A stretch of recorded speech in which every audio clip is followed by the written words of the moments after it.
3-4 వ్యాసాలు అయ్యాక ఆయన మా అందరినీ కూడా ఎవరికి ఏ వ్యక్తి గురించి బాగా తెలుసుననుకుంటే వారి వారి గురించి వ్రాయమన్నారు.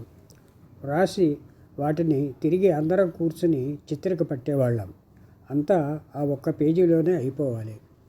తెలుగు వెలుగు శీర్షికకి ఎంత పేరు వచ్చిందంటే చాలామంది పైవారం ఎవరా అని ఊహాగానం చేయడం, ఫలానా వారిని గురించి రాయకపోతే జనం క్షమించరని రాయబారాలు పంపటం, ఒత్తిళ్లు తేవడానికి ప్రయత్నించడం దాకా వచ్చింది.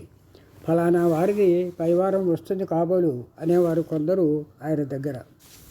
కాబోలు అని అంటూ ఆయన మా వంక చూసేవారు. రాసే 5-6 ఏమీ తెలియనట్టే తల వంచుకునేవాళ్ళం. అసలు 5-6 రాశారని చాలామందికి తెలియదు. ఒకే చేతి మీదుగా వస్తున్నాయనే అనుకునేవారు. మొదటి 3 వారాలలో అయ్యవారు పెట్టిన వరవడి అంతటి బలవత్తరమైనది. రాయబారాలు రాయి భారాలుగా మారే ధోరణి రావడంతో ఆయనకు విసిగేసింది. అప్పటికి మేము అనుకున్న పెద్దల లిస్టు కూడా పూర్తి కావచ్చింది. 6వ వారం ఆఖరిది తెలుగు వెలుగు అతి విలక్షణంగా వచ్చింది. ఆ వారం తెలుగు వెలుగు అనామధేయుడు. మంచి చెడ్డ, తెలుపు నలుపు అన్నీ కలబోసిన ఆంధ్రమూర్తి. కారం, చమత్కారం, వాడి వేడి అదనెరిగిన పదను కలబోసి 60 వారాల వ్యాసమాలకు మేలిపూస అనిపించేలా అద్భుతమైన ముక్తాయింపుల, సమీక్షల, మంగళవాక్యంలా, మనోహర కావ్యంలా వ్రాసి ముగించబడింది ఆ శీర్షిక. ఆ తుది మెరుగు కూడా అయ్యవారిదే. ఈ శీర్షిక తర్వాత నాకు ఆయన దగ్గర భయం తగ్గింది, చనువు కుదిరింది. ఎంతో ప్రేమగా రమణ అని పిలిచేవారు. అంతకు పూర్వం ఆయన పిలుస్తారేమోనని భయపడేవాడిని. ఆయన ఆఫీసు గదిలోకి వెళ్ళాక పిలుస్తారా అని ఎదురు చూసేవాడిని. సాయంకాలాల వేళ దినపత్రిక డిస్పాచ్ అయిపోయాక కొందరు సబ్స్తో చదరంగా ఆడేవారు. ఆయన నా బల్ల పక్కకి యాథాలాపంగా వచ్చి నా చార్మినార్ సిగరెట్ తీసుకునేవారు. నాకు చాలా సంతోషంగా ఉండేది. 1960లో నా ఆరోగ్యం పాడయి నేను హఠాత్తుగా రాజీనామా పెట్టాను. ఆయన ఆశ్చర్యపోయారు. అప్పుడే నాకు ప్రమోషన్ ఇవ్వాలనుకుంటున్నారట. 6 నెలలుగా నేను సరిగ్గా పని చేయటం లేదు, చేయలేకపోతున్నాను. మీ జీతం డబ్బులు దండగా అవుతున్నాయి అన్నాను.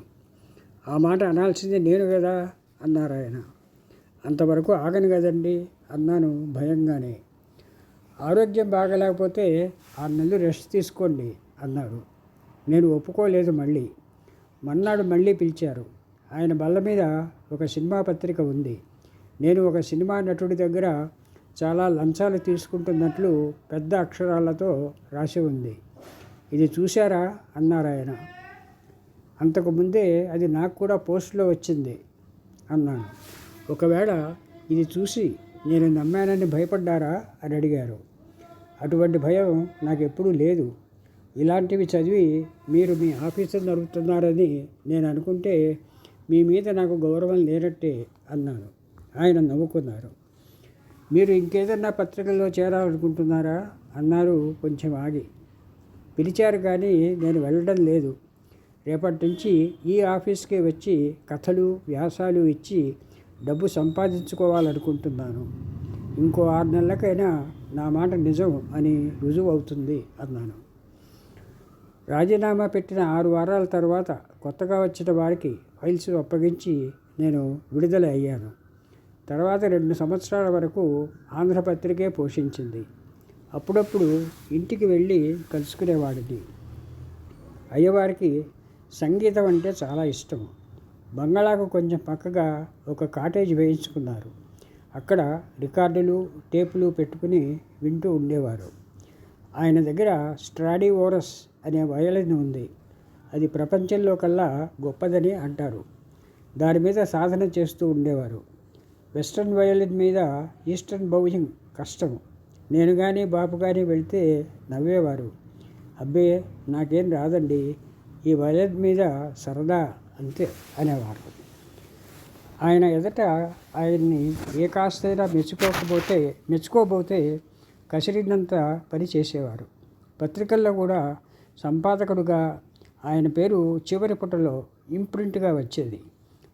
ముఖపత్రంపై ఎన్నడూ వేసుకోలేదు. సంగీతం రీత్యా ఆయనతో మాకు మరికొంచెం సాన్నిహిత్యం ఏర్పడింది. హిందుస్థానీ క్లాసికల్ కొత్త రికార్డు వస్తే ఆయన కొని మాకు తెచ్చి వినిపించేవారు. మేము అంత డబ్బు పెట్టి కొనలేక అది టేప్ మీదకు ఎక్కించుకునేవాళ్ళం. బాపు దగ్గర ఉన్న ఖాన్ సాహెబ్ కచేరీలు వినడానికి ఒక్కొక్కసారి పొద్దున్నే వచ్చేవారు. మేము తెల్లారగట్ల 3 గంటలకు లేచి కచేరీలు పెట్టుకుని వింటూ పని చేసుకునేవాళ్ళం. మా రాతకోతలు 7 గంటలకు ముగిసేవి. తర్వాత రోజంతా బలాదూరుగా తిరగడమే.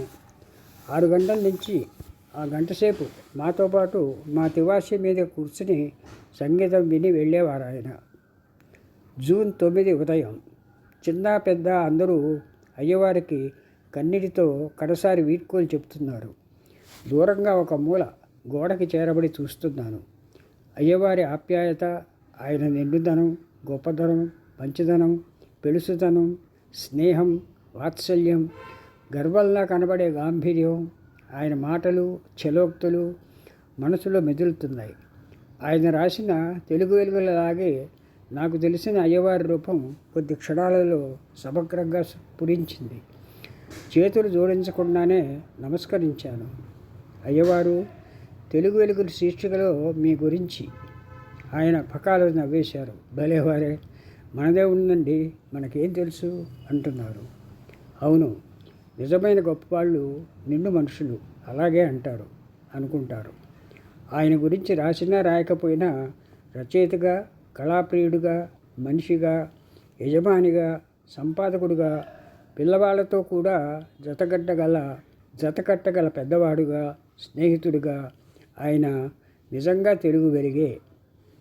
స్వర్గీయ శివలింగ శంభుప్రసాద్ అయ్యవారికి నివాళిది. ఆంధ్రపత్రిక వీక్లీ 11/8/1972.